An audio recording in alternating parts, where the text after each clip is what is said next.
Thursday. Thanks for being here.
This one's called The Majesty by Ernie Ball, and it's the John Petrucci model.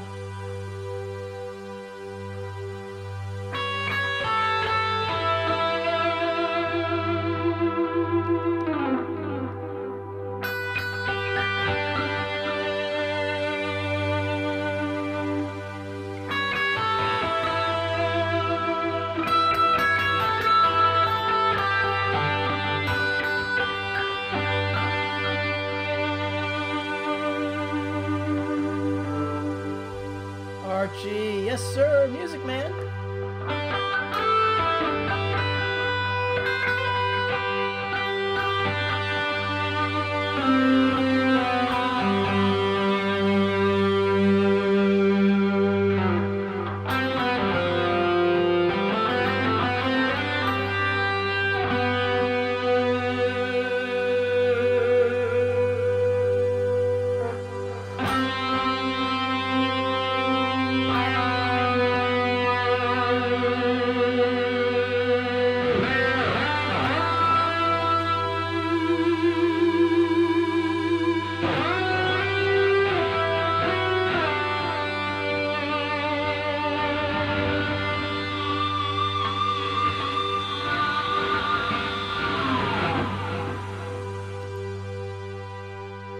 It's a fun, cool guitar.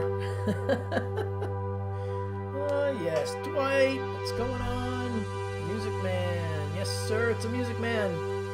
Music Man. John Petrucci axe. Yes, you're correct.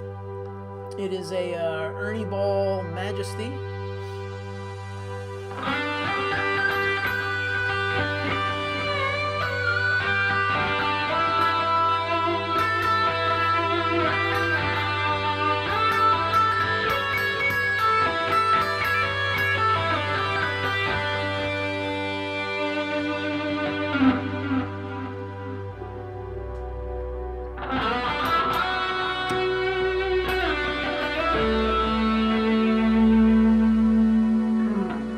Been into Pink Floyd lately.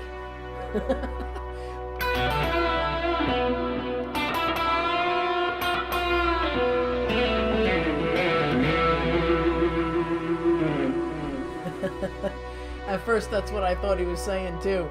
Music Man, like me. I'm the Music Man. But then I figured out. Yes, voila! I figured it out.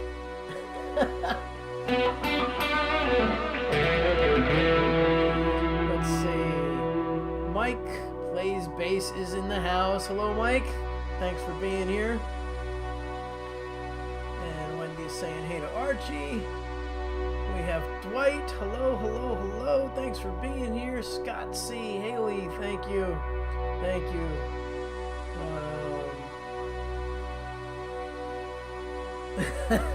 Amy, that's awesome.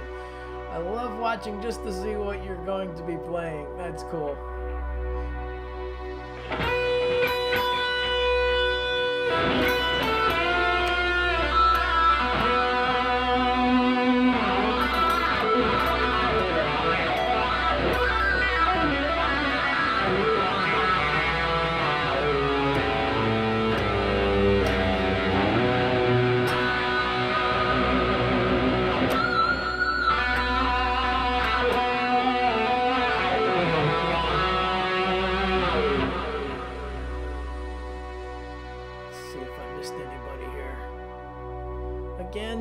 Crowd, thank you. Please say hi if you're new. If you're just hanging out and wondering, man, I don't know if I want to say anything, please say hello. Everybody is super friendly. Thanks, man. Thank you. I appreciate it.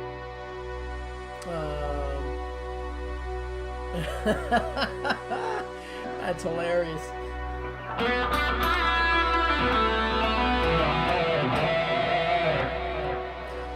I must say, I said this out loud that I wouldn't be caught dead wearing Crocs, but I tried them on and damn it, they're comfortable. So I have a pair. Oh, I hate even admitting that.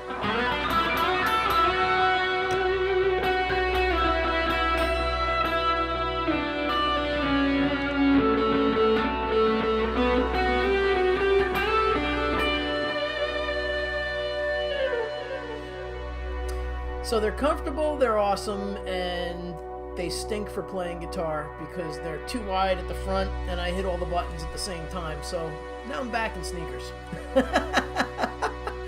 So they're just good for goofing around the house, in my opinion. But yes.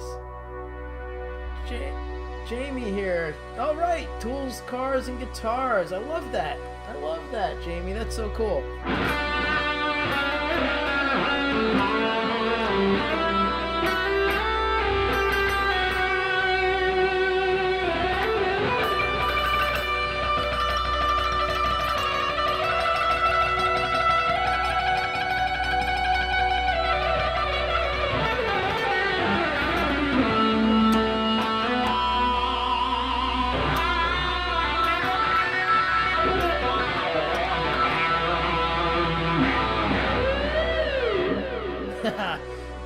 Yeah, it's like a guilty pleasure, man. You don't want to admit it, but they're comfortable.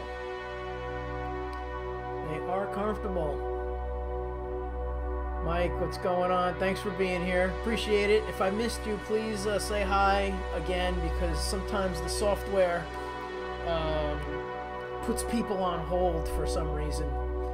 I actually got in touch with them, and they said it could address some people as spam for some reason. I don't know.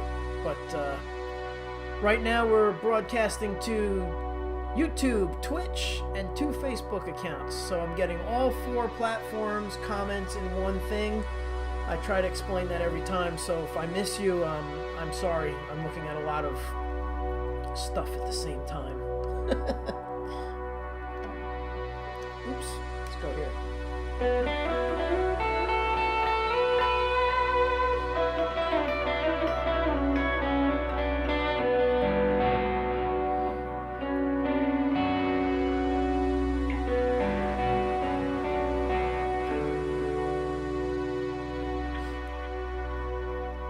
So this is Guitar Month, International Guitar Month. I'm doing this every day in April just to bring attention to the guitar, and also because I haven't streamed since October for anybody who's jumping in now and wondering what's the deal. Well, that's the deal. And we're just talking about guitars and whatever else comes up, honestly.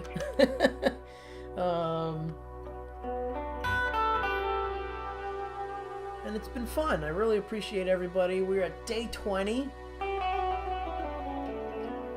And it's coming to an end in 10 days. My goodness. What am I going to do? Do I go live still in May every day? I don't know if I can. But we'll probably do 2 or 3 times a week. And maybe we'll get a regular show time at a couple of different times on those different days. Yeah, maybe I'll do a noon show for my friends in Europe that are sleeping now or tune in and need to go to bed but don't, which is really awesome. I really appreciate you guys who stay up and watch me. And gals, of course. I use guys as a term across the board there, so please don't get offended. Yeah, so, you know, I got people watching from Australia, which is tomorrow, so they're future people. It's tomorrow there, and it's during the day there for them, so that's not a big deal. But I'm talking like my UK friends and my Swedish and Norwegian friends. It's late. They should be in bed.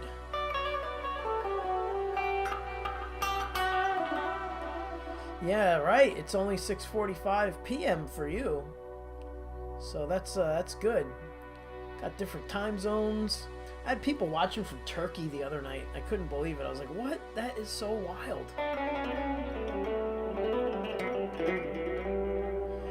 Yes, you're seeing that correct, sir. Let's see. Thank you. Oh, awesome. I appreciate it. I'm going to do some playing. You know, we're going to... for anybody new, I'm going to do some playing to backing tracks. And it's gonna rock, yeah. A little coffee, a little nighttime coffee.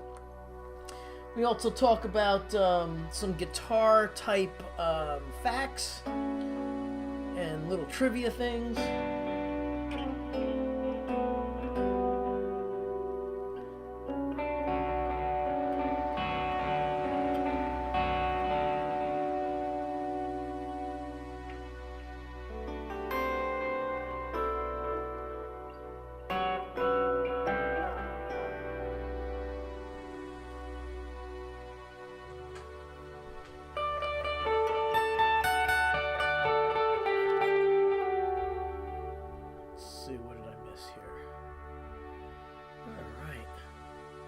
So that's Wendy over on Facebook, my wonderful wife taking care of all the platforms. She's on 2 Facebook pages, Twitch, and YouTube. Hi, Marcus. Marcus!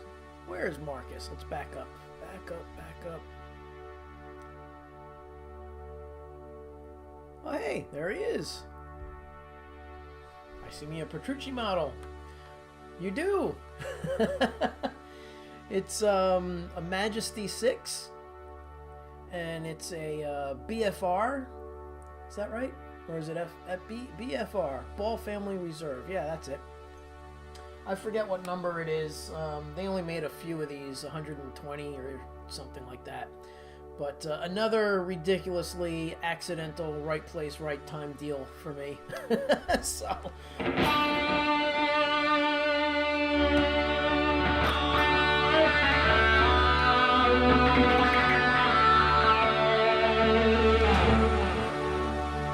like that strap, Marcus. Look at that. Old school metal.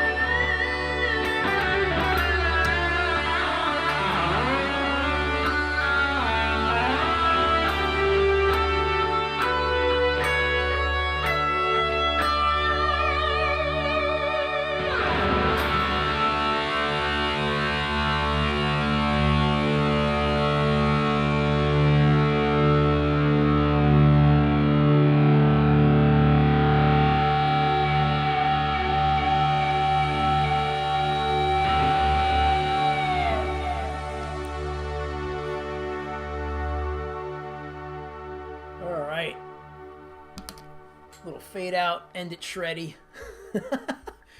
George, hello, all the way from Illinois. Hey, thanks for being here. Appreciate it.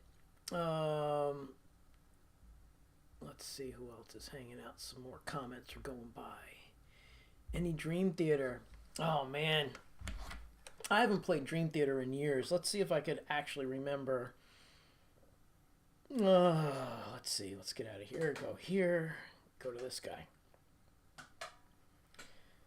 I don't know. I might embarrass myself.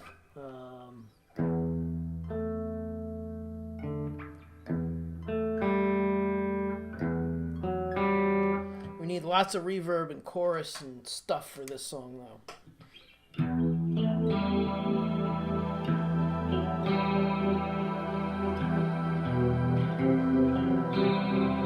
Yeah, I don't remember it.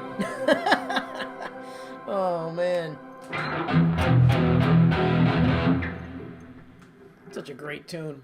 I remember exactly where I was when I first heard that song. It was in this record store on Route 46 called Record Town in Totowa. And it came on, and I was like, that is just ridiculous guitar playing. Who is this? And the guy said, it's Dream Theater. And I just bought it right then and there. Bought it. And I was like, okay, I'm hooked. And then I found out that a friend of mine, a photographer, Michelle, she was like really good friends with John Petrucci's wife. I'm pretty sure. Pretty sure it was Michelle. And we would go see Dream Theater before they were famous at all these little New York clubs. You know, not so little, but like,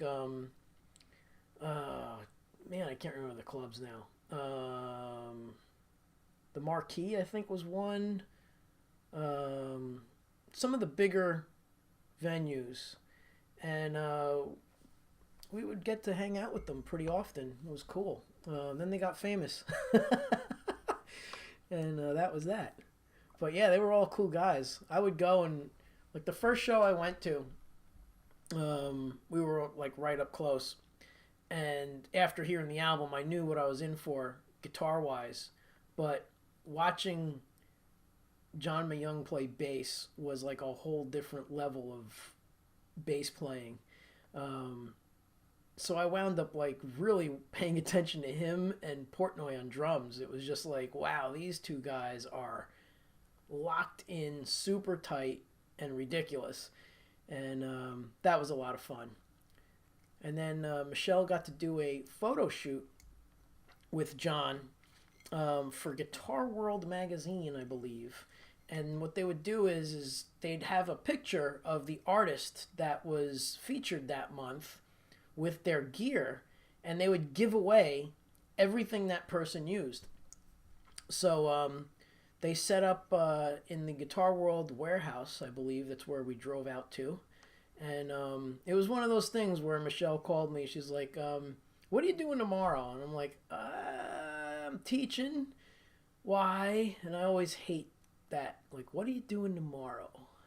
And then I was like, okay, what am I doing tomorrow? Probably whatever you're doing tomorrow at this point. So she goes, well, I have this job and I don't have a ride. and I think you would really love to be there. I'm like, okay, who's it for? John Petrucci from Dream Theater. I was like, okay.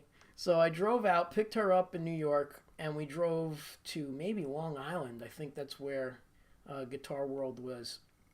And got to hang out with him. He took pictures with all the gear. And then she did a picture that wound up in every Guitar Center because it was his Picasso Ibanez signature. So he did this picture with her. You know, she took it, and I was just there being like the driver and the gear lugger and all of that fun stuff. And he gave me some guitar picks, but so ridiculous. I used the same picks as he did at the time, and I put it in my pocket and mixed it up with mine. So I have 3 picks. 1 is mine and 2 are his, and they're in like a little plastic folder. I don't know which one was mine and which 2 are his. But anyway, it was pretty fun. And then after the picture got published, and they made these like giant posters. They're like 12 feet high posters. Michelle was nice enough to get me a poster. And I opened it once and put it back in the tube. So I have this giant poster of John Petrucci. I wonder if he signed it. I can't remember. But I have this giant picture of John Petrucci from that one photo shoot. And those giant posters were hung in Guitar Centers with his Ibanez guitar underneath it. And I have like 1 copy. And they were never for sale. They were just promotional things for the Guitar Center. So that was pretty neat. So I have that poster. And it was just a fun time, you know. Oh my God, if I get that framed, it would be like a 14-foot frame. It's huge. Maybe one day when you come over, we'll take it out. Like literally, I haven't opened it since she gave it to me. So what year was he endorsed by Ibanez Picasso? Probably 92, 4, somewhere around there.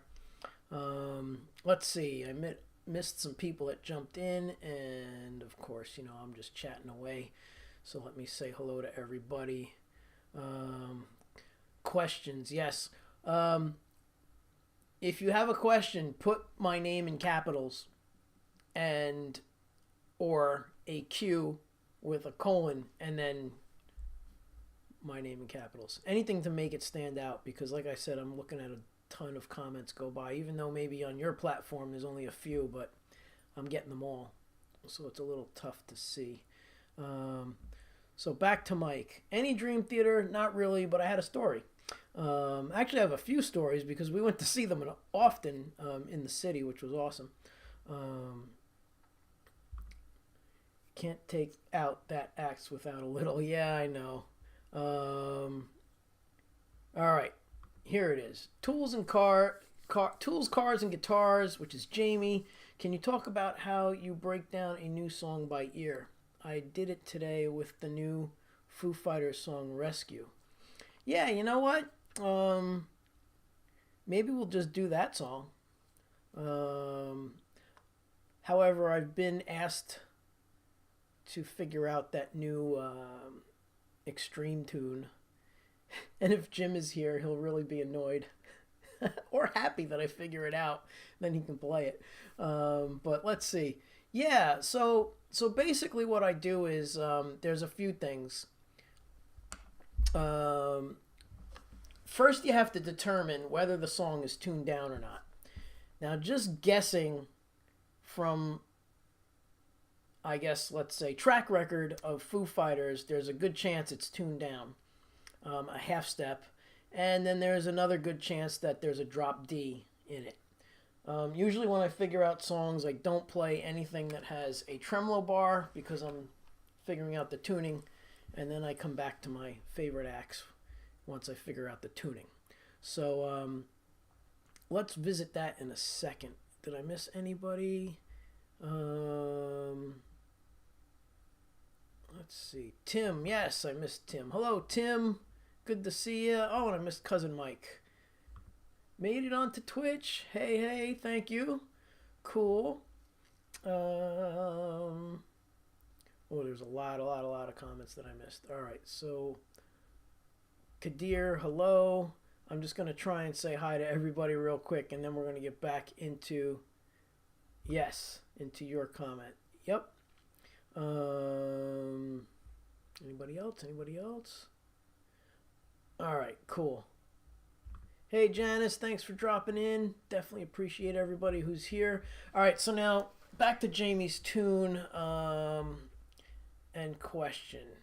Let's get that. So the song is Rescue. All right, let's see. Let me pull out the... Where did it go? I just had it open. Where are they? Spotify is gone. Let's open that up. Come in. There it is. All right. Put that over here. Rescue.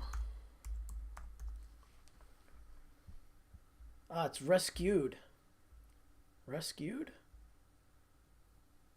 And it's an album. So I imagine there must be a single. Let's go look. Yep, first tune. Oh, it's a single from, I guess, a new release. All right.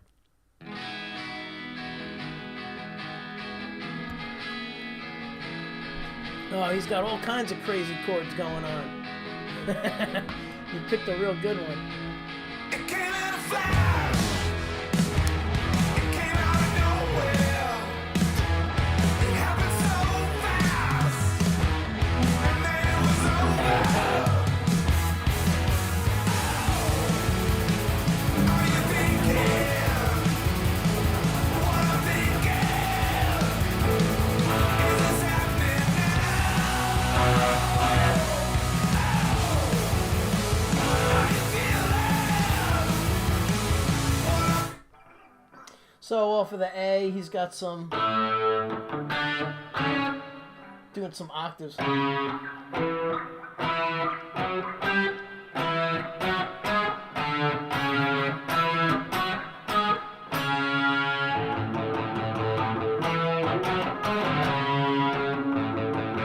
So that's cool. Let's see about those chords up at the top.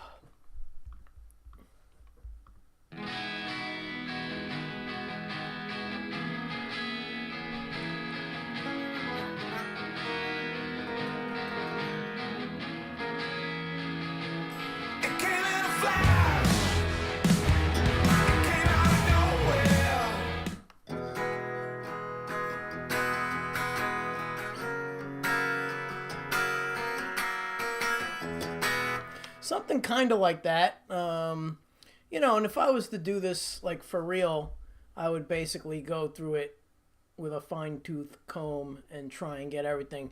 Now, there's a whole ton of overdubs too, so I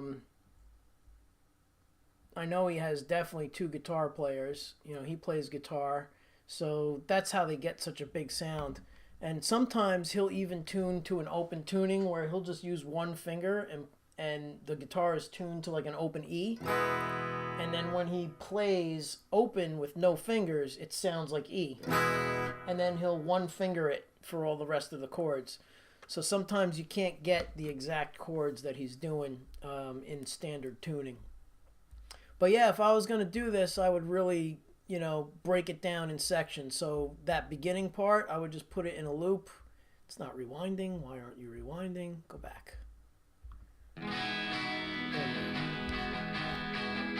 And then he has that little...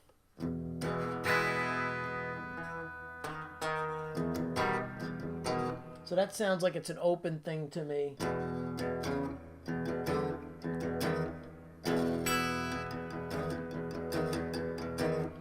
So, but there's a bunch of different parts in there.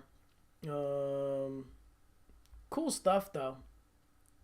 The chords for Everlong are wild. Yeah, you know, Dave Grohl is really a great guitar player, and he's a great drummer, and he's just great at everything. Yeah, yeah, man, stretch. But that's probably not what he's doing. I'm sure it's down, and he's doing a bunch of open tunings or something in there. Um, D sharp six string. Oh, okay, so he's going over here.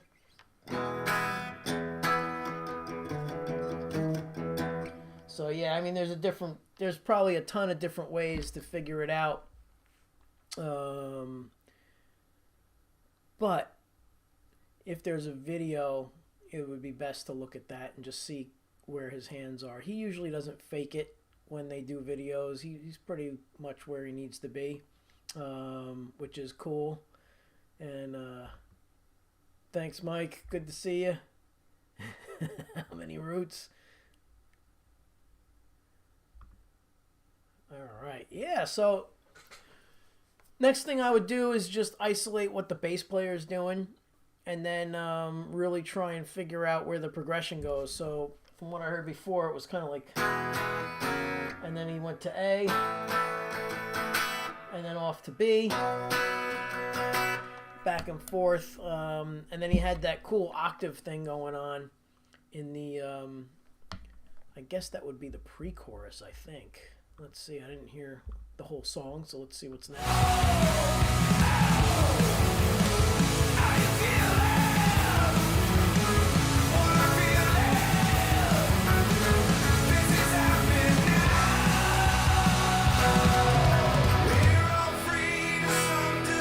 Big E chord.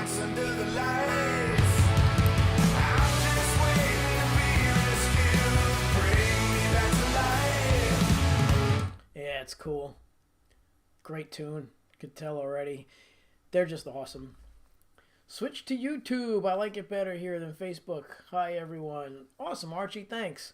Yeah, the audio and video is better on Twitch TV/Vince Janella and YouTube. So if anybody has the time and wants to help me out, you can go over to Twitch TV/Vince Janella and follow over there. And then if you have a Amazon Prime account, you can link your accounts and then follow me for free. Actually, that's wrong. You would subscribe to me for free. Yeah. So, pretty cool stuff. Let's see. Yeah, YouTube's cool. That's all good. YouTube helps me out too, so it's all fine. Let's see. All right. Any other questions?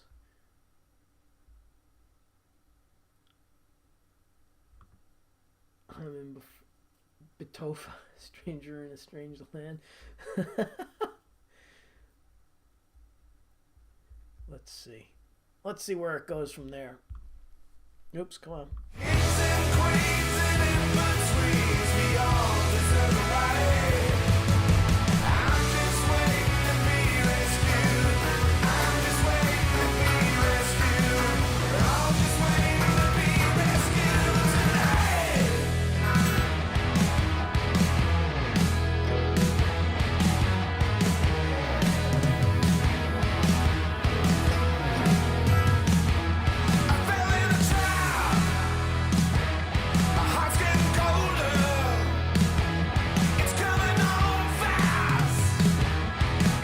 Yeah, it's cool. I'll probably get a copyright hit on my YouTube channel for that. Let's see how it reacts. I never actually played a song from an actual track through my channel. I'm sure Twitch is going to mute the audio in that part. But yeah, so basically when I figure out songs, I isolate in sections and just try and figure out the tuning, break down whether it's first of all tuned down, if there's a drop D, if it's an open tuning, and honestly that could be both because you have Dave who does open tunings and you've got the other guitar player who may be in regular tuning. Yeah. Let's see. All right. So hopefully that helped, Jamie. How far did you get with it? Did you get through the whole song? And when was this released? Apparently today. Yeah, look at that. John Ramsey, what's up? Good evening, Vince and Wendy and everyone. Awesome. What's Mike say? Drop D. Oh, that's funny. Drop D superiority. Well, you have a 5-string, don't you? So you could just play it on the other string. It doesn't matter for you. You cheat. You have an extra string. Yes. Right. Almost forgot about that. So, lesson promo for the month of April. There's only a few spots left. So, if you're interested, hit me up on vinceslessons.com. Oh my God, I got it last night. Not tonight. There we are. Go to the contact page. It's 45 minutes for $45. And we'll do more of that kind of stuff. Also, the other thing that happens is I decide what key it's in. So that way, all of those octaves and stuff come easy. And he's doing. Whoops.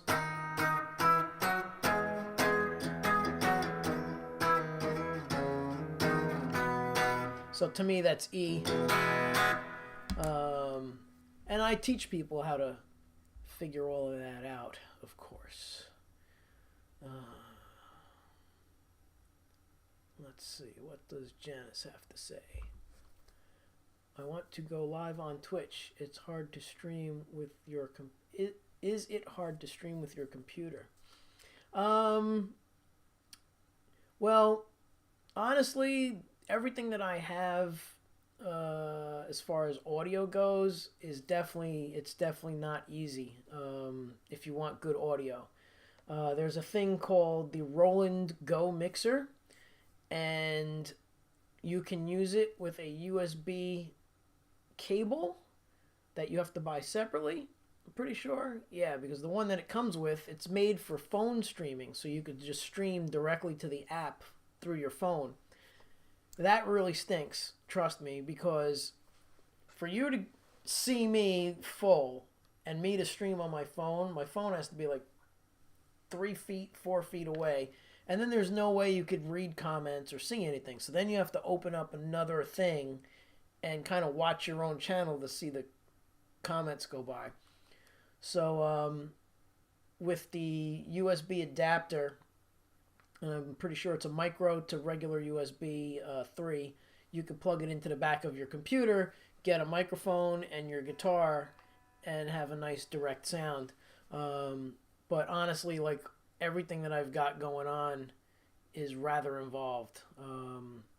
So I have a product called Loopback Audio, so you can hear my guitar tracks, my backing tracks, me playing live, the Spotify, GarageBand, anything. So it's really it's not the simplest thing to get started, but there are a few simple ways, and that would be the best way. It's just a hassle with the phone. So it's called the Roland Go Mixer, and you could still utilize that if you wound up going direct into your computer. You can use an electric, you can use your bass, you could use an acoustic. That would make everything easier if you could just play acoustically and sing. But to get the best audio, you do need a few things. Let's see. What do we have here? Hey, there he is. Surfer Boy, all the way from Boston. What did Jamie say? Oh, I'm missing a whole bunch of stuff. Good grief. Okay. Most of it. Okay, cool. And I digress. I must have missed something. Oh yeah, I missed a whole lot. Okay, what are you saying here, Mike? YouTube, Twitch though. I came from JVT. JTV. I'm trying not to ramble. That's okay. Ramble all you want. Thank you, sir. Um, let's see. I don't get hit, but I only have 200 subs. Yeah, it doesn't matter how many subs you have. They'll nail you eventually. It's just the bot. It's a computerized thing, and once they just get you in the queue, it takes a while, but you could get hit. Let's see. Who else did I miss? All right. Most of it. I saw that. All right. Cool. I've had several covers taken down on Facebook. Yeah, Facebook, they don't have the proper licensing like YouTube and Twitch does. So, and then anything they don't have licensing for on Twitch, they'll just mute the audio. Unlike YouTube, which doesn't mute the audio and takes the, millionth cent of a penny that you make and gives it away because you played 8 seconds of Hotel California. And you could stream for 10 hours and do nothing but originals. And then you play that one section of whatever. And then your whole stream gets demonetized, as they say. It goes to whoever wrote that tune for 8 seconds that you played. Which I don't think is fair, and they need to figure that out. Anyway. But you got it quicker than I could ever.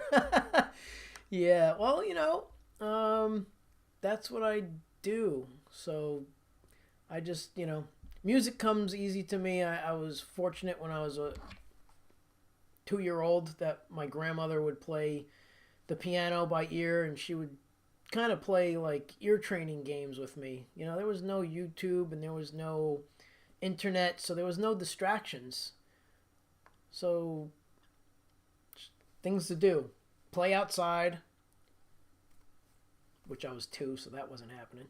And sit at the piano. So she would just play some stuff on the piano. And I know I've talked about this before, but if anybody new hasn't heard this story, she would play the piano and play like easy stuff, just like 3 notes, of a triad.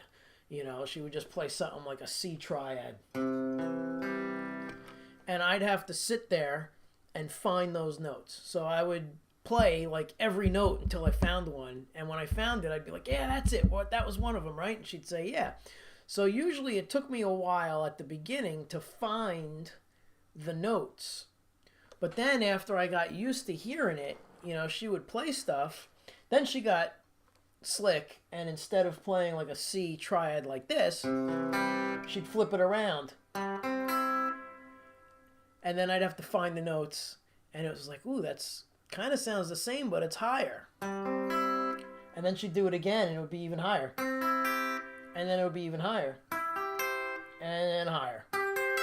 So I had a really good, foundation of ear training by doing that with her. So that was pretty awesome. Just one other thing, Janice, about streaming. It depends on your computer, so you're gonna need something that has pretty decent power.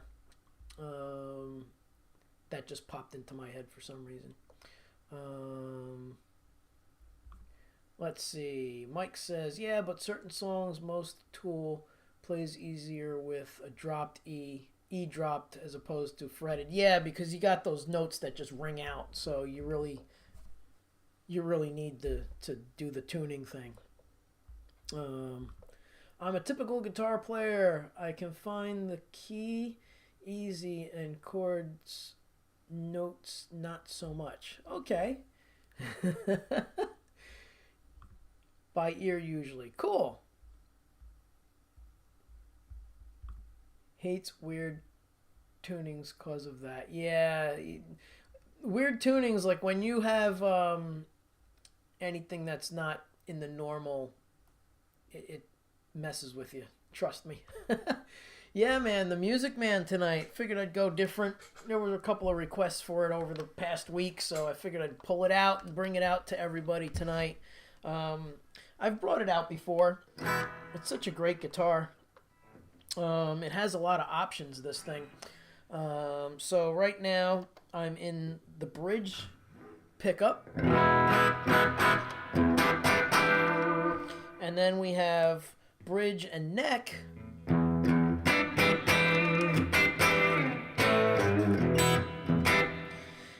And then if we pop this guy out, it splits the coils. And it's only this coil here and this coil here, which gives you more of a Strat thing. Opposed to the Les Paul thing. And then other feature is the piezo pickup. So this actually is a really cool thing because I love the fact it has it. It's like my Parker.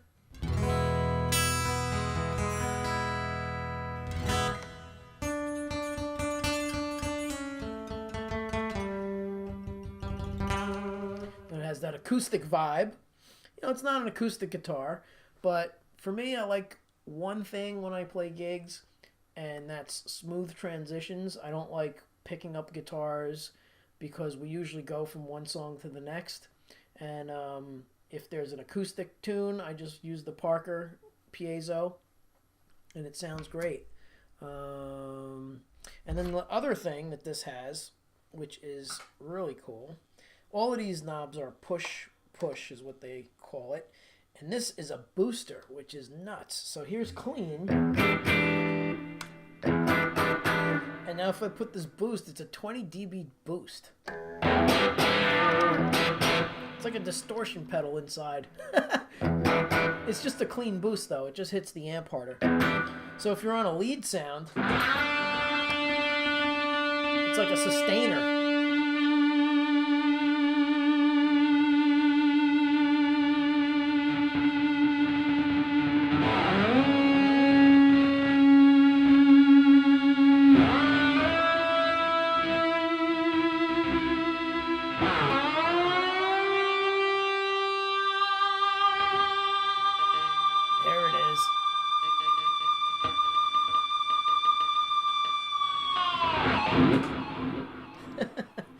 So it's got some nice qualities.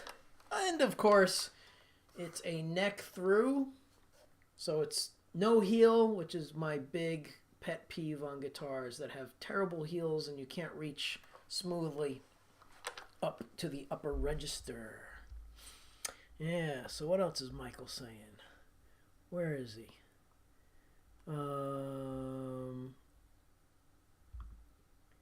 Vince, you know you love acoustic guitars. I do. I love my piezo, man. I love it. It's got to be there. Ramble on. Let's see. Ramble on.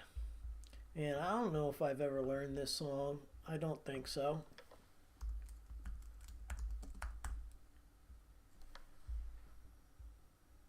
I have a feeling that this is in some kind of tuning as well, because Jimmy would do that.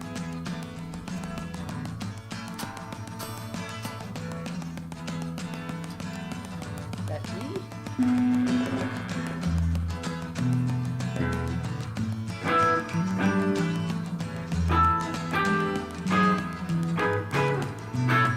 Sounds like he's got some open. All around time. I was on my way, and still I'm much obliged to such a pleasant stay. But now it's time.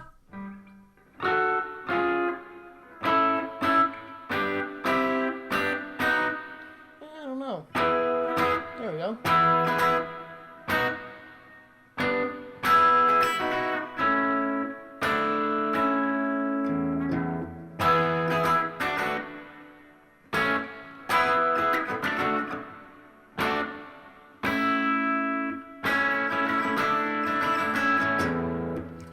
something in there. But again, that's just, goofing around. If I was to do this for real, I'd really sit with it for a few minutes.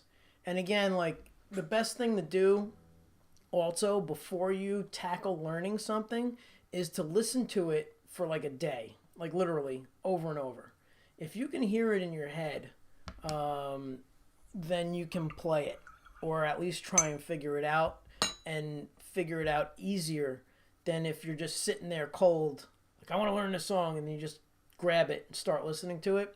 If you listen to it for a day and really get the changes in your ear to the point where you can hear the song without the song playing, it's a little bit of a weird way to describe it, but that's how I do a lot of the stuff that I know or figure out, is I hear it already in my head. So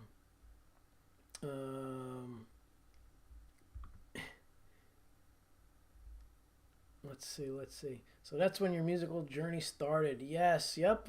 At a young age, grandma with the piano.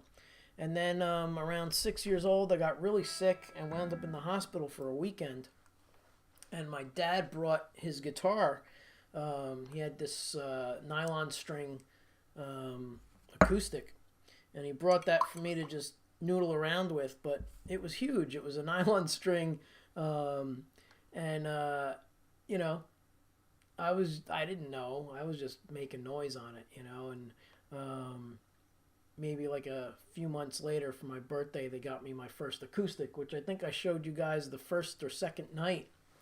Actually, that might have been on my birthday, because I got that guitar on my birthday along with another one years later.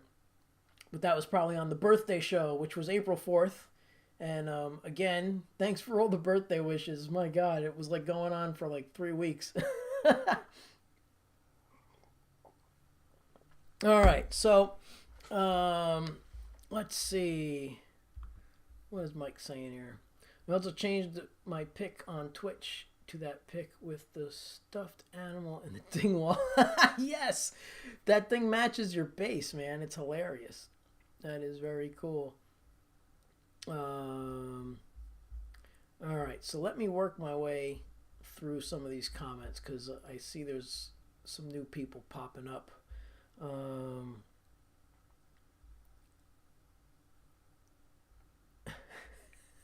Some hilarious comments here from you, Mike. I'm usually only copyrighted in Ethiopia and Russia. Oh man. Actually, some of my videos are blocked in like the weirdest countries. It's like, oh, your country, you're. I'm like, why? Why is my video blocked over there? I don't get it. Whatever. Let's see. Guitar month. That's right. Learn the notes on the fretboard, up and down, inside out. Yes, that's another huge thing. Yes, and Michael is agreeing with you. Amy Lynn says, wow, thank you. Yeah, it's just, I always tell people, if you don't know the notes, it's really difficult to do anything. However, B.B. King didn't know notes, and he admitted it many times, and he also said, and he would follow up and say, learn the notes. It's not that hard to learn the notes. It's memorization. It's like anything else. But if you actually do it, instead of looking at it like this big mysterious thing, just take one string and work on one string.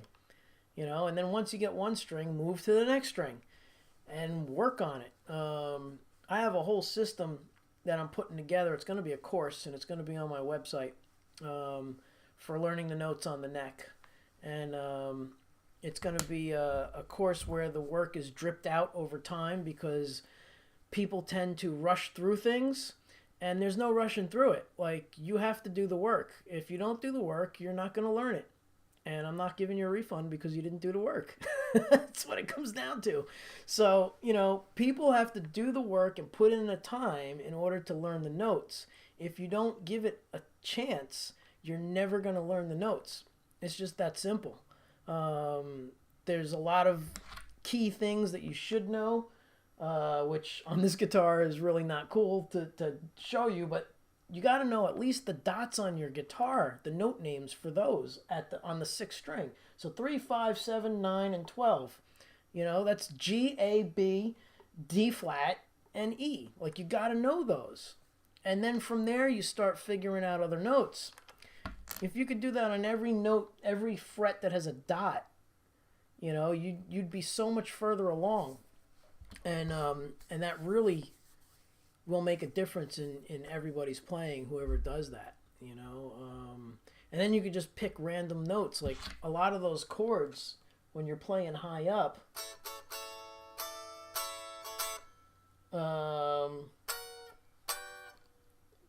where do I want to go? I'm hearing the Zeppelin tune.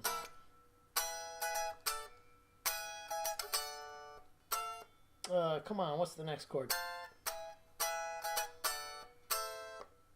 That's close. There it is.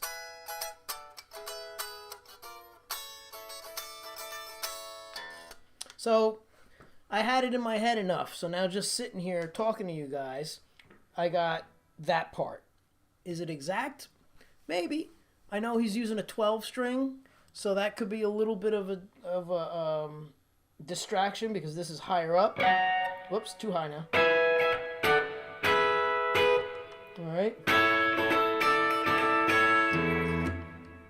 So that's the...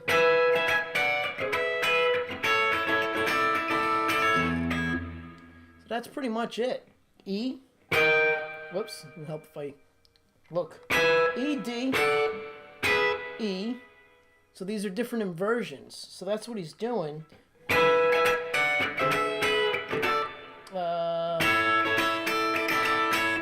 And then that's A major. So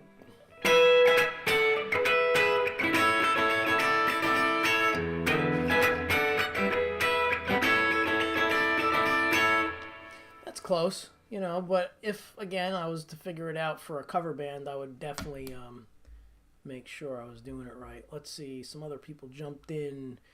Do I like PRS guitars? Yeah, they're not for me. I've played them, and back when they first came out, one of my coworkers had one. He had one of the originals, and the thing I didn't like about it was it had this dial that you had to dial in the pickups, so it didn't have a switch. A dial. So he let me use it at a gig. We played in the same band together, and it was a bunch of guys from the store where we all worked, and we would, you know, hang out and jam at the store. And then one night they were like, "Let's put a band together," and we did gigs. And he had this PRS, and one night he let me use it for a couple of tunes, and I was just like, "No, I don't like it," because I couldn't figure out what pickup I was on or anything. But they've changed them since then. But they're just not for me. I'm not thrilled with those. It's just my personal opinion. What did Archie say? Oh no, now I gotta have one of those. Quit that, I'm sorry. I don't even know what I said that you need to have now at this point. Hey, Mel, what's going on? How are you getting the controllable feedback at the low volume? Well, I hope you're still here. And how do I get that? So this guitar has a built-in preamp with a 20 dB boost. So I'm able to just do low volumes, my regular lead sound, and then I just pop this guy out.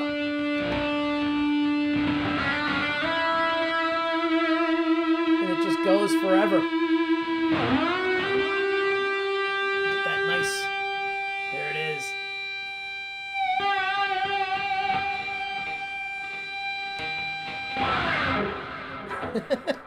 So it's a cool feature on this guitar. My Parker, the orange tangerine one that you saw me using, I had the Sustainiac in that, and that's like way more dB boost, and it also does a harmonic switch. So you can switch between regular and then the harmonic above that same note just by flipping the switch. So Mel, hopefully that answered your question and you're still here. Zeppelin love open tunings. Yeah, Jimmy Page is just one of those guys, man. He's just all kinds of cool riffs and open tunings. Poo Ninja, what's up, man? Thanks for being here. Let's see.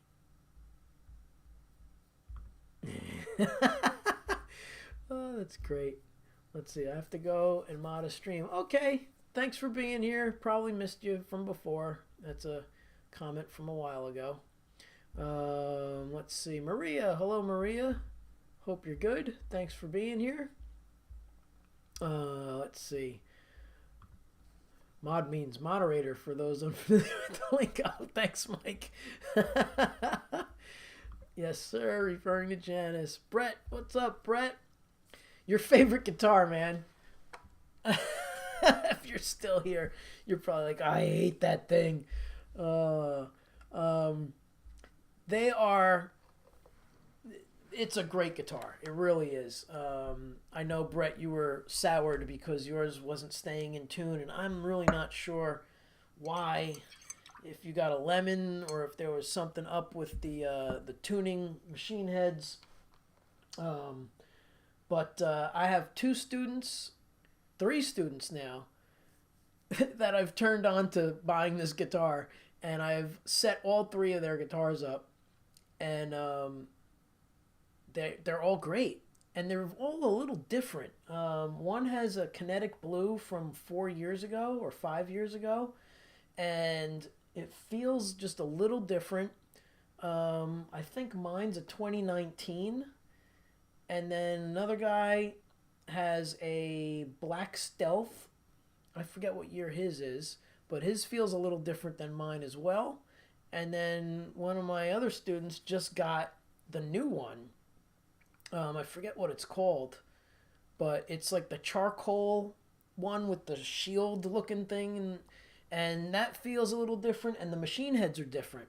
So they've been going through some changes over the years, apparently improvements, but I think you got like the newest one, which was like ridiculous. So even the Lukes look nice. Yeah, the Steve Lukather models are ridiculously cool. Those are great. Let me say hi to John Anthony. John Anthony, what's up? People, go check out John Anthony. He is an awesome singer. He does all the Journey stuff and the Kansas stuff and the Boston stuff. Just really good. Great singer. So go check out John. He is incredibly good.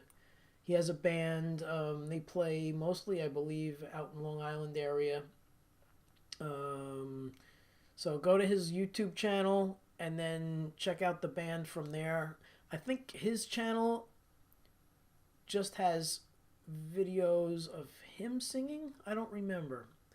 You have to go back further because he does lives too, and those are recent. But you'll see the band. They're great. They do a lot of like mashups, and they do Queen. I mean, it's cool. Arena Rock is the band, so go check them out. Brett Van V says, awesome. I'm not good at reading the notes. No, but you don't have to be good at reading the notes. You just have to know where they are. You know, like, so once you know where they are on the guitar, the reading part's easy. Because if you look at the staff, and, you know, there's 5 lines and 4 spaces, it's F-A-C-E or the spaces, face, and Every Good Boy Does Fine, all right, are the lines. And then putting that together with where they are on here is the hard part.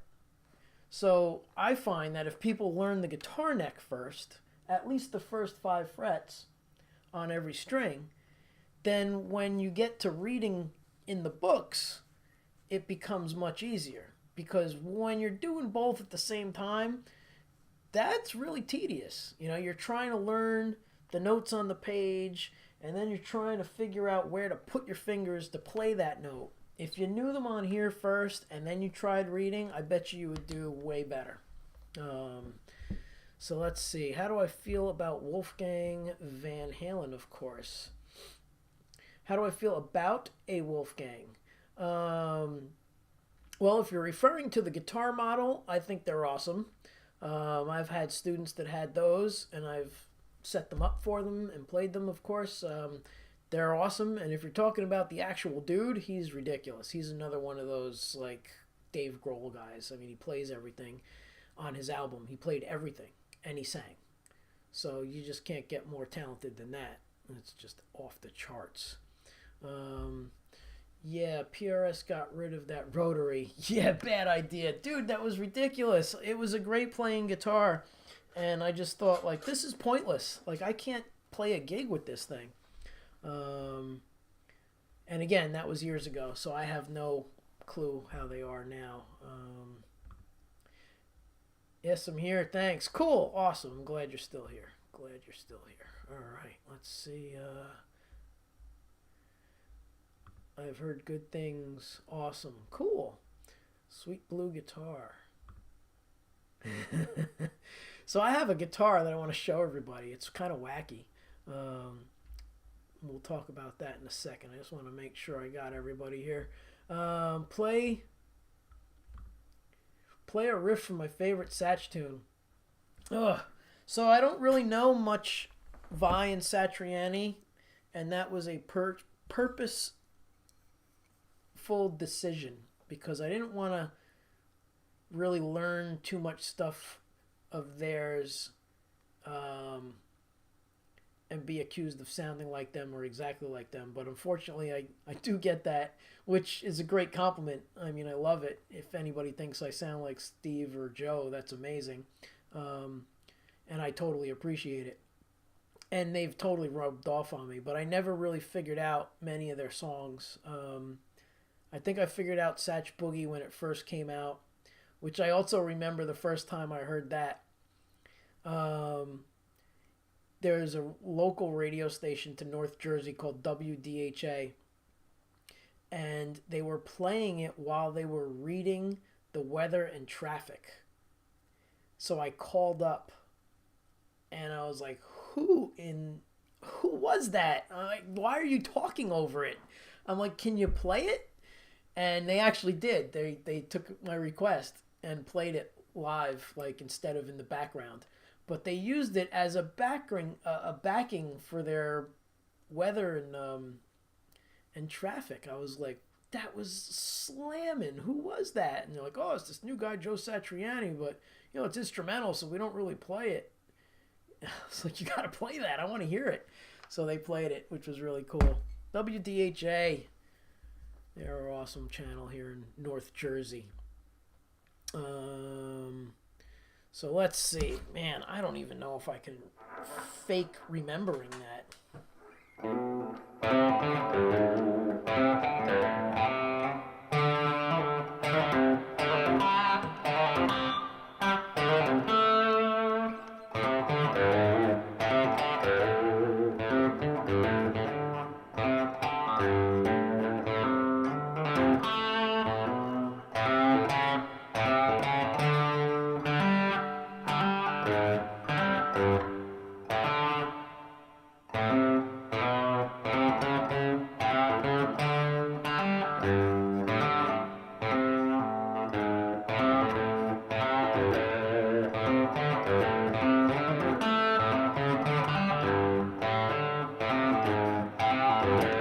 Something like that. It's in there. It's in there somewhere. It's starting to come back.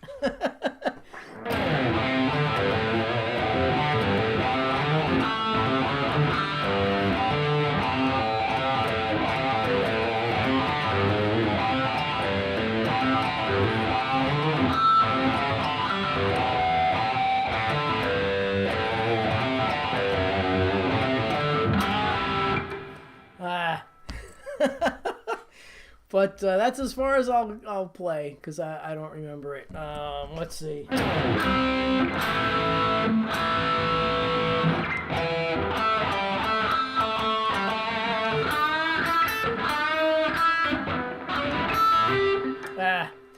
gonna embarrass myself. That's good enough. Ay, ay, ay. Yeah, man, it's such a great swing shuffle. It's that bounce. It's like that Satriani Van Halen bounce, you know, like, it's so cool. Now you're gonna make me figure that out because now I'm missing.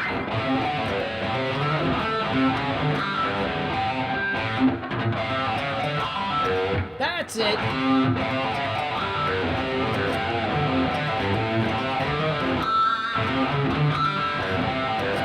Goes to that F sharp there.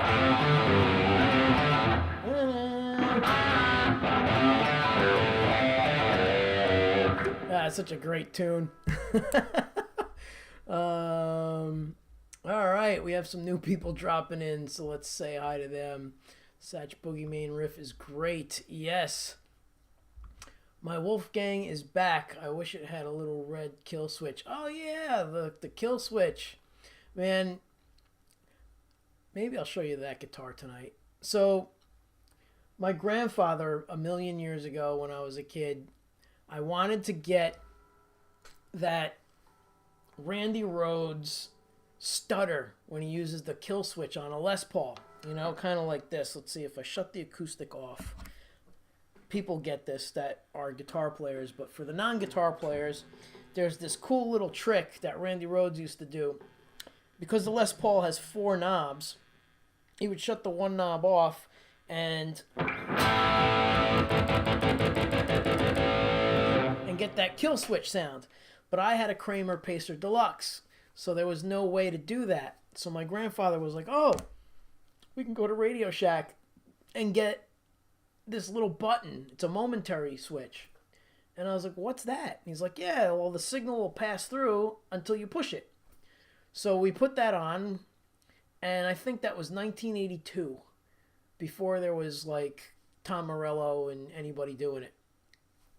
Another cool idea that I didn't get to monetize. But my grandfather thought of it. And man, that was the coolest thing. I was able to do all of that stuff on the guitar, and everybody was like, what is that? And I was like, it's a little secret weapon that my grandfather figured out.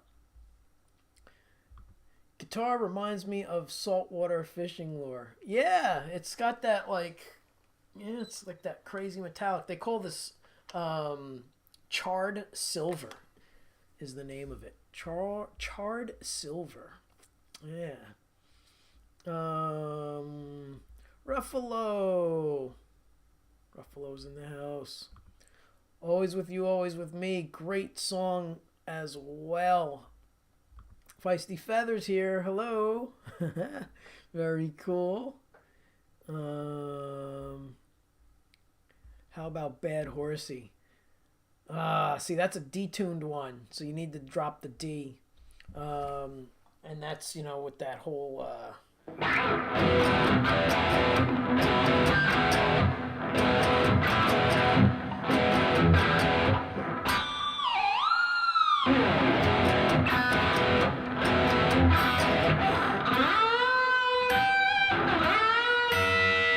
So that riff, I figured out before it was Bad Horsey. It was in the movie Crossroads with Ralph Macchio. In the head cutting scene, he came out, and that's like his opening riff was that riff.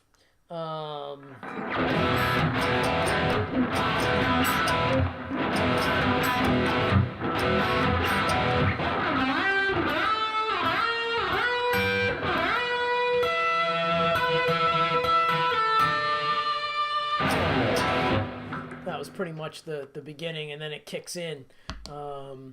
But it's in the key of D with a drop D. That's an E, so that's the wrong key. Let's see, who else? Ruffalo, Chuck Mangione, Kenny G, and Satriani. Only 3 people to be able to sell instrumental music and get it on the radio. Yeah, man. One of my students wanted me to do that song by Chuck Mangione. What's it called? Feel So Good? Is that the right song?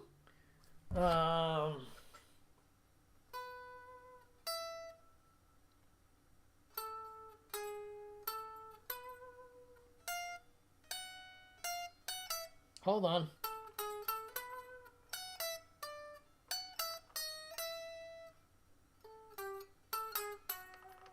Something like that. I never figured it out. I could just hear it in my head. But it's a great tune. Let's see. Mike, I was actually going to pitch this song to add to your list. So to do it, Angelo. Satch Boogie? Ay, ay, ay. Guys are going to make me work. But it would be cool, and everybody would know it, of course. So, Steve Vai, the Attitude Song. That's another awesome one.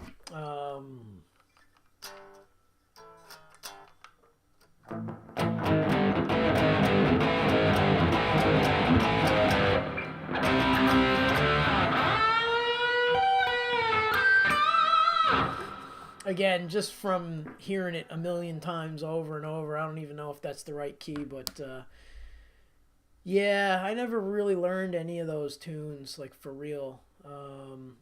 But they inspired me. So they did their job, that's for sure. They inspired me to play, which is just what it's all about, right?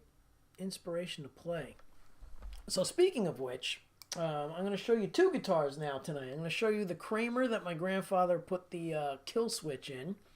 Hey, Bobby Shannon, what's up, man? Hello, everybody. Better late than never. Said no drummer. Oh, my God. Yeah, I can relate to that problem.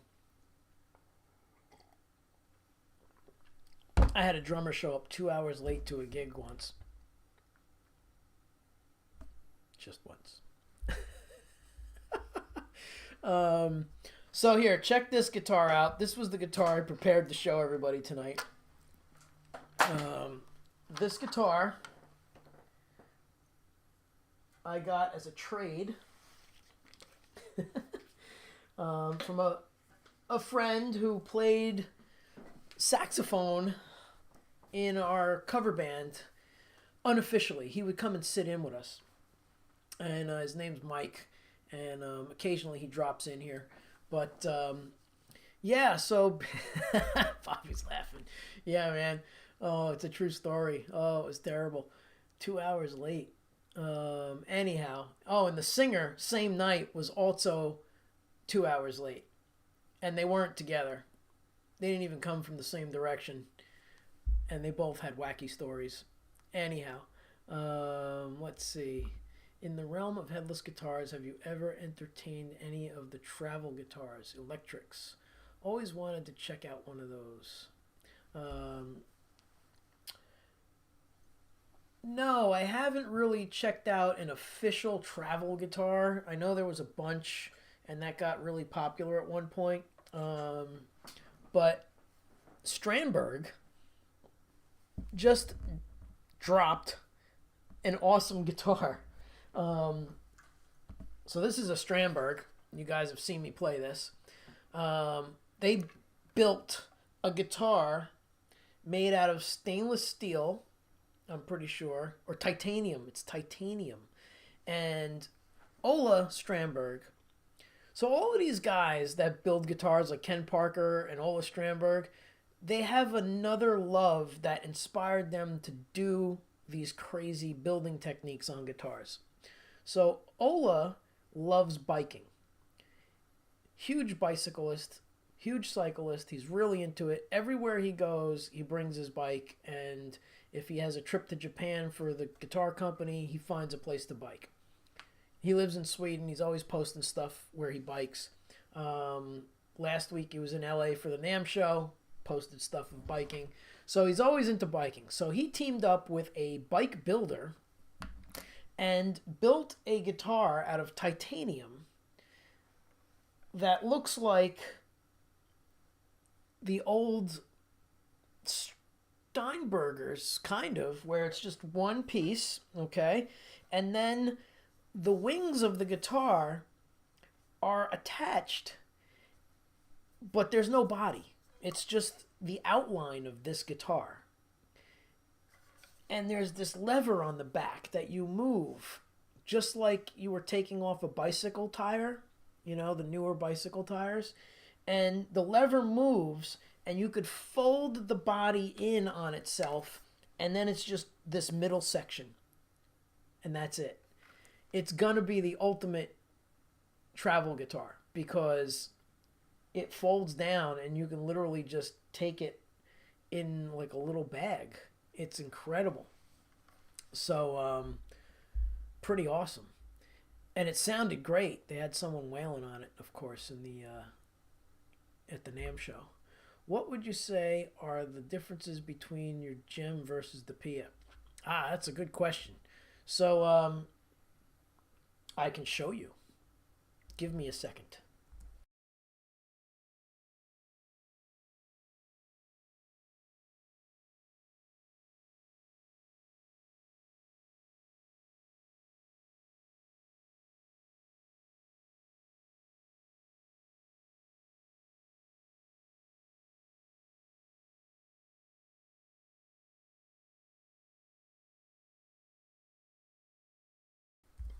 So the original Jems had 24 frets.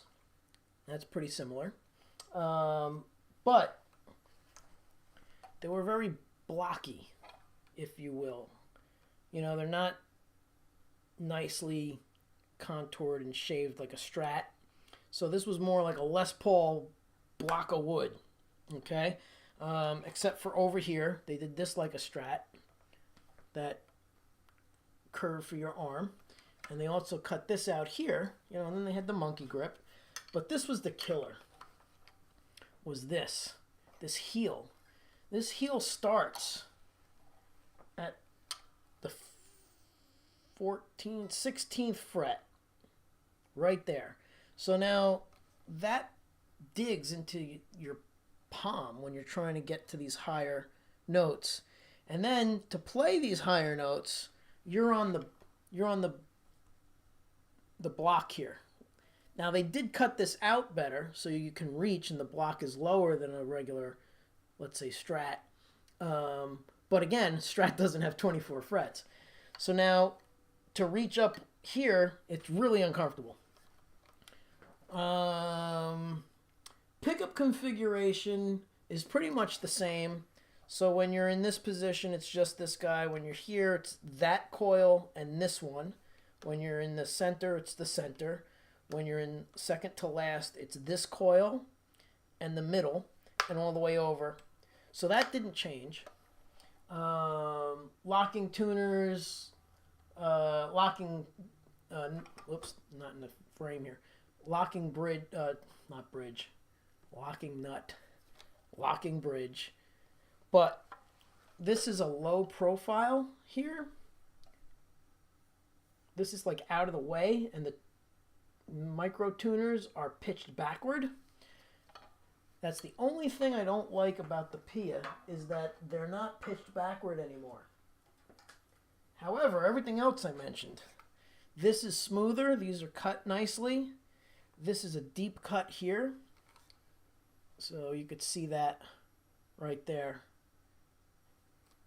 This neck joint doesn't start until the 18th fret, and you can totally reach up top, because not only does it not start until the 18th fret, but on the higher side, where is it?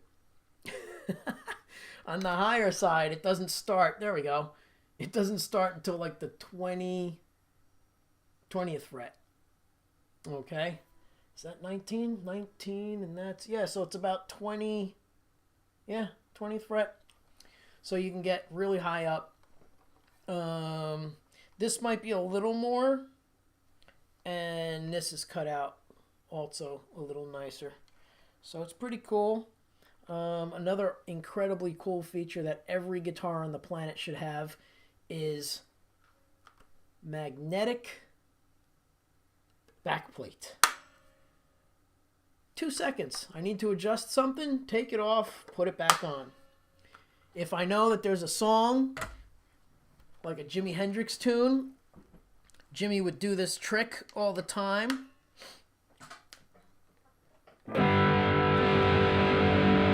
He'd pull the springs in the back.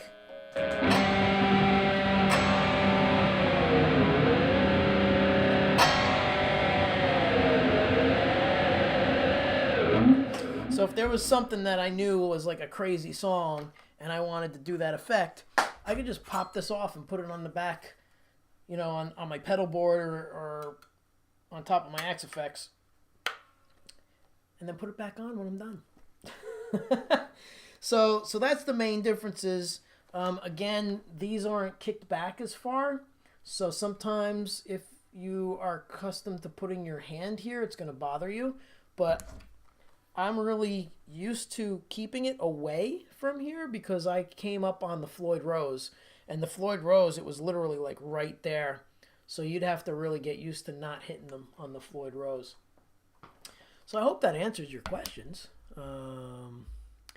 Let's see.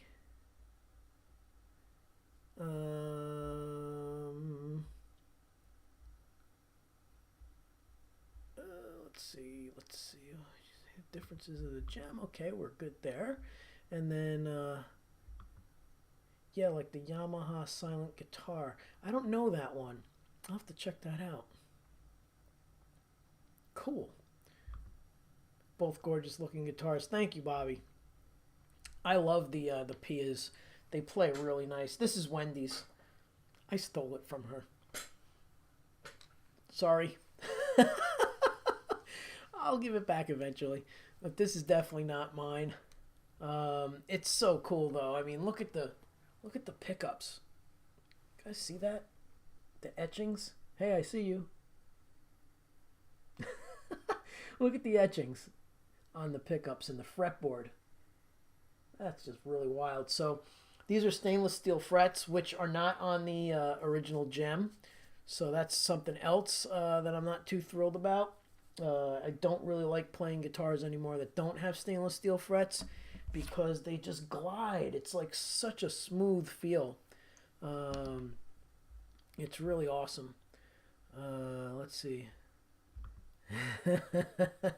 That's right. Let's see. What was this? That is a great idea with the magnets. Never seen that before. No, this is the first guitar that's ever done that. Or at least production guitar. Maybe someone else thought of it and did it, but no one put it to market. So that's another Steve Vai $1 million idea. Actually, this is really Thomas Nordig's idea. His guitar tech. So I wonder if Thomas gets a cut of the Pia. Probably not. So this was the guitar that I had planned for this evening. Was to show you this crazy guitar that I got on a trade. Look at this thing. The Budweiser guitar. So it's by Dean. This Bud's for you. This thing is nuts. So in one of the cover bands that I used to have years ago, when I got this guitar, we used to do a whole bunch of drinking tunes in a row, and I would use this guitar. But now what I did with it is a little wacky. Anybody ever hear of Nashville tuning? Anybody know what that is? Nashville tuning. So Nashville tuning is yes, that's wild. Yes, it is wild. And you need a Jack Daniels guitar to go with it. Yes, the Budweiser guitar. Cue the Bud Light jokes. Yes. What's up? Wasn't that the Budweiser commercial? What's up? Oh yeah, and they're getting sued, aren't they? Or something's going on with them. I don't listen to any of that crap. I'm sorry. I don't know. I'm not very relevant when it comes to all of that stuff. So hopefully I don't break a string here, but if you're close enough to your phone, you're going to realize that this thing is just strung up with a bunch of E strings. And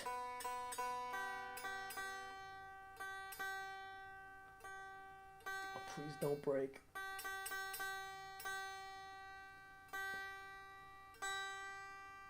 Don't break. I probably put these strings on here 20 years ago, to be honest.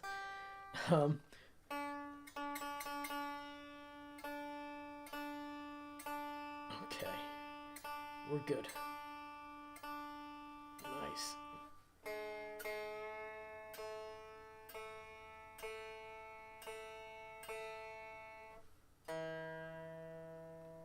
Oh boy. Okay. All right, so let me do this first.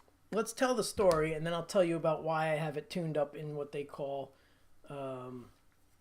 Nashville tuning. All right, so this guy that used to come see us, he played saxophone, and I used to play this acoustic that was the cheaper Ovation model called the Applause line. It was Applause by Ovation, and the guitar was beautiful. I probably lucked out and got, the best one they ever made. It had super comfortable low action that didn't buzz. It sounded great. And back in the day, those guitars were tops $300. So I used to bring this for like the 3 songs that we did that were acoustic to every gig because I didn't have Parkers back then. So basically I would use that guitar for 3 tunes. And he would show up to the gigs and he was like, that thing sounds so good. If you ever sell it, I want it. I'll buy it from you. So like, okay, probably not selling it. So eventually I made the choice to actually buy the real version of it by Ovation, which was called the Ovation Slimback, I believe. And beautiful guitar. Yeah, man, Surfer Boy remembers the Applause line. Yes, the Applause guitars were pretty good. So I wound up buying the real version eventually, and I still didn't want to part with the Applause because I didn't really want to bring the good Ovation to the bar gigs. I would only bring them to gigs that were good where we had a stage that the public couldn't access, So, anyhow, he would hound me. Then one day he goes, I have something that I think you're going to want. I was like, oh yeah, what? He goes, I have this Budweiser guitar. And he brought it to the gig. And I'm like, okay, why would I want that? He goes, because it's signed by Alex Lifeson from Rush. His sister won this guitar on one of the big radio stations, along with a pair of tickets to go see Rush. So I don't even know if he went to see Rush. I think he gave the tickets away, and he didn't like Rush, so he said, I'll trade you the guitar, which has the backstage pass that Alex signed, for your Ovation. Applause. And I was like, okay, done deal. So that's how I wound up with this. And his name didn't wear off. It's still there. There it is. Alex Lifeson, Rush. I forget what year this was, but Mike, you're the Rush fan here, man. What album is this from? Are you still here? Did I put you to sleep? Are you working out at the gym? Where are you, Mike? What album is that? I can't read it because it wore off. Thank God his name didn't wear off. But anyway, so that's where or how I got this guitar. So now we need to explain the tuning. But first, I need to put it down and play something else. And then you'll get the full effect of why this is called Nashville tuning. So now let's go to a clean sound. Let's make sure I'm in tune, because it'll sound terrible because I just tuned it up. The Budweiser guitar is in tune. We can't have one guitar in tune and the other guitar out of tune, because this was the Nashville trick.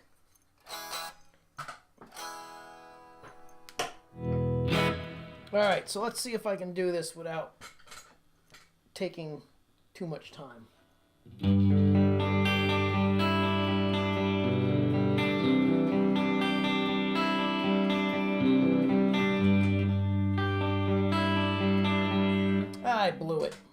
Try that again.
So, Nashville tuning is a trick in the studio when they couldn't find anybody in the vicinity that had a 12 string.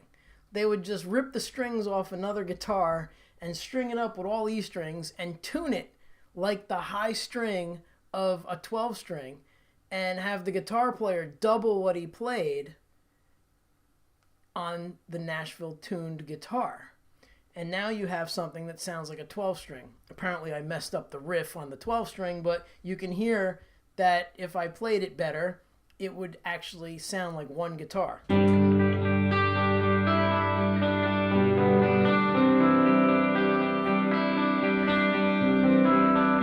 So that's the trick. And that's what I used that guitar for after I stopped bringing it out live because, well, you know, Rush doesn't play out anymore. They're done. Poor Neil Peart. And, yeah, so basically that guitar is retired from gigs. And now it has a really cool little purpose. Let's see. Is that a Dean? Yes. The Bud guitar is a Dean. Whoa. Oh, Wendy, why the hell does everyone want to buy your guitars? Because they play great and they sound great and I take care of them. And the ones that are like 30 years old still look brand new.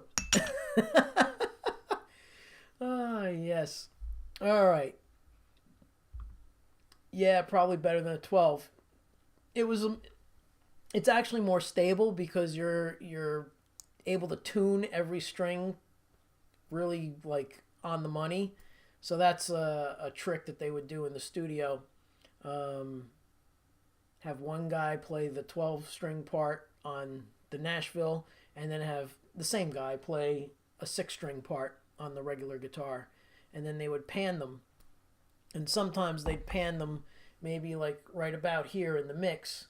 So you'd get this kind of eerie, like almost like it's on a swirly sound. You put enough chorus on it and stuff, it sounds pretty amazing.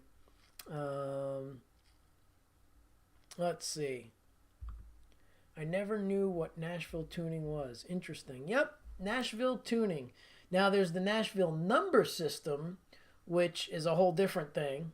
That's basically identifying chords by numbers and then communicating that with like your band members. So like a 1, 6, 2, 5 in the key of F. And then you would just play 1, which is F, 6, which is D minor, 2, which is G minor, and 5, which is C. So that's how that would work. And then it just makes everybody's life easier. Let's see. Is that a Zappa? Is that Zappa on your hoodie? Yes, it is. Frank. I got this on the Zappa Plays Zappa tour. think it was the second run of that. Wendy and I went to see him, and he was selling the merch. So I got this this hoodie. I should have had him sign it. So yeah, I think that's everything I wanted to cover. Oh, and everybody who's hanging out, I told you I'd show you that Kramer that my grandfather rigged up the switch there. Never really dug him. He's definitely an acquired taste, I'll tell you that much. You know, a lot of the stuff was rebellious and tongue-in-cheek and making fun of, but he was brilliant. The music was just really brilliant. And the lyrics were, too. But yeah, the band, to play that stuff, Dweezil had to relearn how to play because Frank had such an odd writing style that only a few guitar players were able to handle it. So you had Adrian Blue, Warren Cucurello, who wound up in Duran Duran, Steve Vai. Was there a couple more? I can't remember. But all of those guys were just so off the charts as far as players. You know, really difficult lines and phrases that literally like written for piano that he wanted the guitar to double. And guys like Steve were able to do it. But even there's a funny interview with Steve, and he says, like, you know, Zappa tested him on his first audition. He said something about, like, I don't know. Just watch it. Look up Steve Vai's audition. And he talks about how he made him do this crazy line. And then he said, now do it, like, with one hand or something crazy. And Steve was just like, are you kidding me? Like, no, I can't do that. And he thought he wasn't going to get the gig. And then he tried to play it. And I guess because he tried, Frank was like, I'm just messing with you. You know, Steve was like 18. All right. So let me grab this last guitar here, the Kramer, which was my first real guitar besides the Cort electric guitar that my parents bought me. It has a, you know, a lot of memories. I spent millions of hours on this thing. So let me grab that. The strings are probably from the 80s. But you'll get to hear the momentary switch. That's the whole point. And then we're going to sign off because it's time for cookies. Hold on.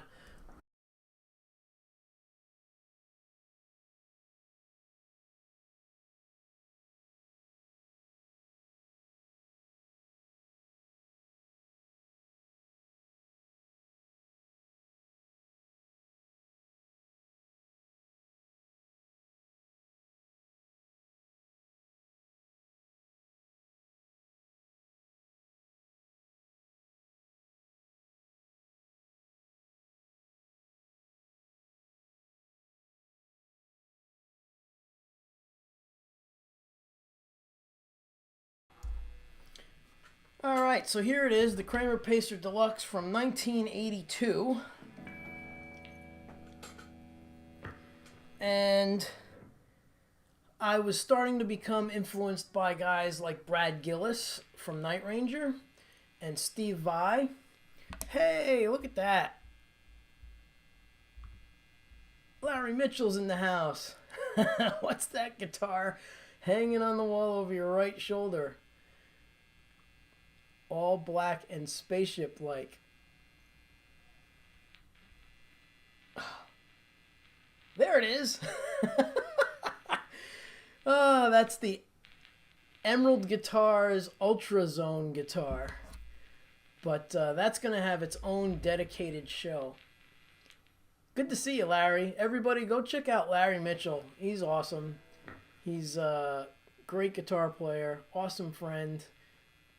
We've known each other for, God, man, let's see, 89-ish? Yeah, something like that. We've been going to each other's gigs. When he lived in New York, I would go see him. He would come see me. We've played together, and Larry's just awesome. So go check him out. All right, so now the other thing, cookies are good. Yes, it's time for cookies and a little bit of my coffee that's left. Yes, sir. Mid to late 80s. Yes. So this was the guitar I was talking about that my grandfather got the idea of putting in this momentary switch here so I could sound like Randy Rhoads on a Strat.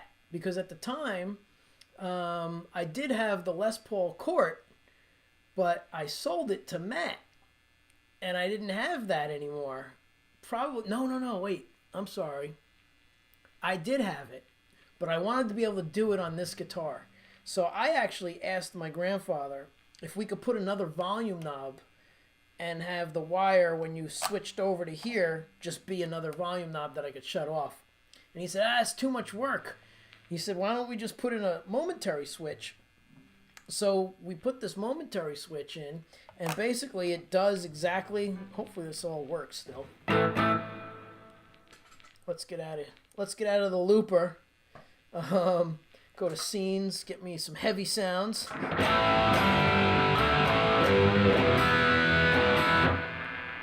I'll just have you know I haven't played this guitar since God knows when, and it's still in tune, which is insane.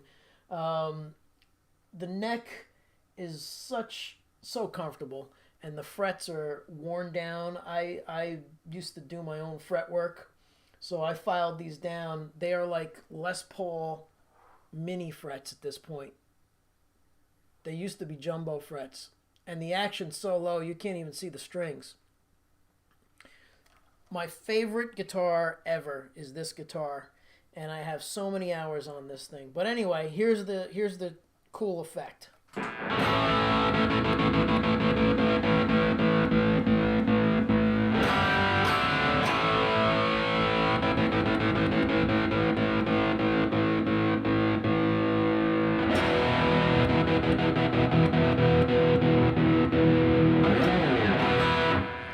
So vintage strings on it. Yes, I bet you do too. Probably that double neck you have, right? That Ibanez double neck with the extended range. I bet you haven't changed the strings on that in years, because that thing is a beast. But yeah, it has vintage strings from the 80s. And these are 8s. And the tension on this guitar, like, I'm getting all happy again, because I just remember, like, I loved this guitar so much. But again, part of the problem with the guitar was I was getting into guys like, what's his name, like I mentioned before, Brad Gillis from Night Ranger. So I basically took the tremolo bar off, went in my grandfather's shop, and routed this out by myself with a router, and it slipped. Can you see that right there? It's like a zip. I was so upset. The router slipped, it popped out, and it went right across and made like an L. But you know what? It's got character. So I wanted to be able to pull back. So that's why I cut this out, because I wanted it to float. And then I heard guys like Steve Vai, and I was like, oh my God, that's the sound. I need that sound to happen. I think it was early 80s when he had that disc in the middle of the Guitar Player magazine. So anyway, here it is. Let's see. It's going to be noisy because the wiring is original and I can hear already it's humming. So now we're going to be on a lead sound.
my god, I think I gotta get this thing up to snuff and playing again because it's freaking awesome. But it's got this heel, you know, you can't really get up here comfortably, but again, it doesn't have 24 frets, so you don't really need to reach that high. Like everything I need to reach, I can reach. So it's perfect the way it is. It weighs a ton though. It's definitely like ash, I think it is. It's a heavy guitar. And I gotta clean off the Floyd. It's starting to rust. This is the original German made Floyd Rose. Like all of this stuff is like a ton of money on eBay now because it's all sought after old school parts, from what I've read. But yeah, it's a great guitar. Thing plays beautifully. Holy cow, we're going for 2 hours tonight. Let's see. That guitar sounds great. Cakey goodness strings. More routing. That'll lighten it up. No, we're good on the routing. Oh, yeah. 12 string. Oh, yeah. And the 12 string set on it is probably original, maybe 1990. Yeah, I can't even imagine trying to restring that thing. That's got to be like, just send it out and get it done and pay for it because that's got to be amazing.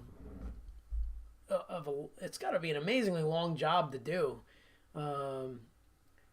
So Larry has this guitar from his first album. It's a double neck Ibanez, and it's a special neck that only 2 were made for Steve Vai, and Steve gave Larry one of these necks. So it has an extra fret, so you can go down to D, which is really cool. I hope I got that right. I think I do. I think that's correct.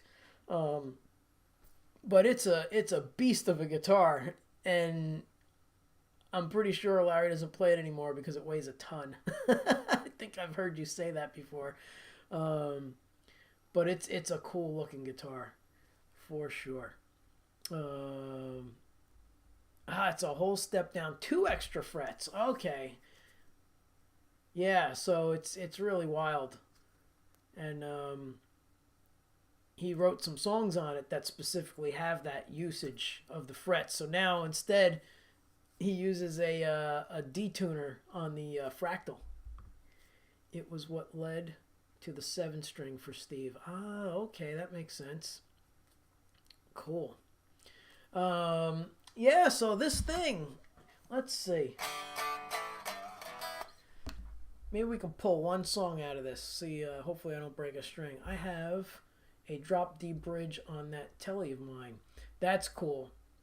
On the Van Halen guitar, they have the D-tuner, which Eddie invented, and you can slide that out and it drops the 6th string down.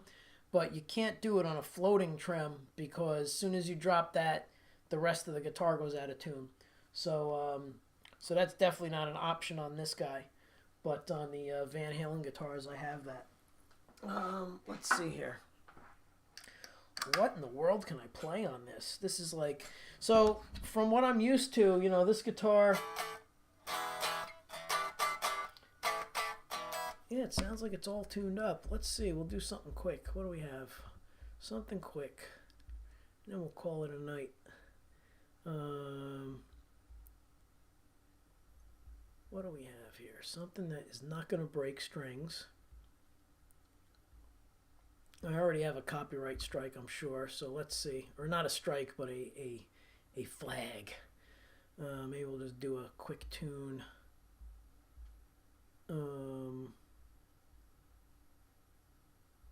What do we have that's somewhat fast? Nothing. Everything's like so long. Where are you? Where are you? Oh, you know what? It's probably not on this computer. Bummer. Oh, here it is. I wonder if I could do that on here.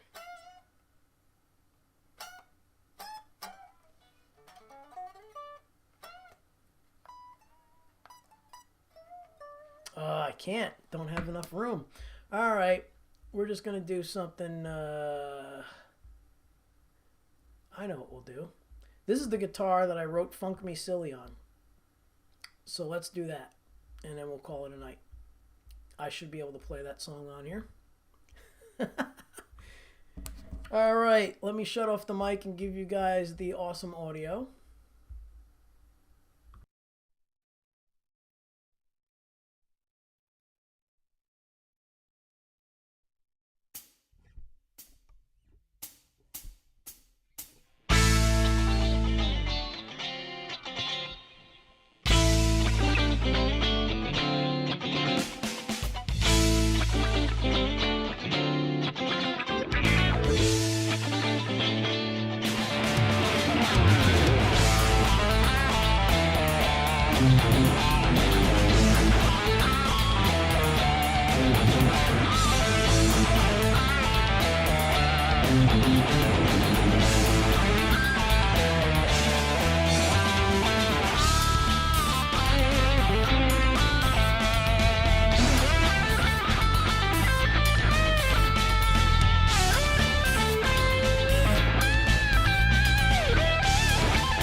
wow, it's hard to play strings from 1980s. Oh my god, my hands are killing me. They don't bend. They're like they're crazy. They're eights, but they don't bend. It's like I'm fighting it. And really, to give these strings justice, these are probably GH Boomer 8s. GHS Boomers. That's what I used to use back then. So, holy cow, that was fun. Kind of felt pretty comfortable to play, though. Especially that song, since I wrote that song on this guitar. So, the Kramer name wore off because I was obsessed with cleaning this thing back in the day. It was like my pride and joy. Seriously, like I would clean it after every time I played. You can kind of see the Kramer logo. There it is. It's like, there it is, Kramer. Yeah, awesome guitar. The neck is beautiful. I loved the fact that it didn't have the, it had the satin finish. So what I did is on that Court Les Paul copy, I taped it all off and sanded it down after I got this guitar. And I was like, wow, this really feels good. I'm going to do that to my Les Paul. So I did, and the thing plays great. And sounds great. All right. Well, everybody, we have done another record evening where I thought I'd be done an hour ago. And we're at 2 hours. Thanks for being here. Thank you to everybody who's been showing up regularly for my daily broadcast of live streaming of International Guitar Month. And if you haven't done so already, please subscribe to YouTube. And if you can, go over to Twitch TV/Vince Janella. Sign up over there. Maybe even subscribe through your Prime account. And I will make a couple of bucks. And it won't cost you a thing. That would be really greatly appreciated. And everybody else on Facebook, you're equally appreciated. Probably not going to do too much broadcasting to Facebook in the future after April is done. So please sign up either on Twitch TV or over on YouTube. And then lastly is the PayPal stuff and the Venmo. Anybody who cares to pitch a couple of bucks for some coffee or whatever. Picks and fun things. All right, people. Thank you. I'll see you tomorrow for some more guitar antics. Good night.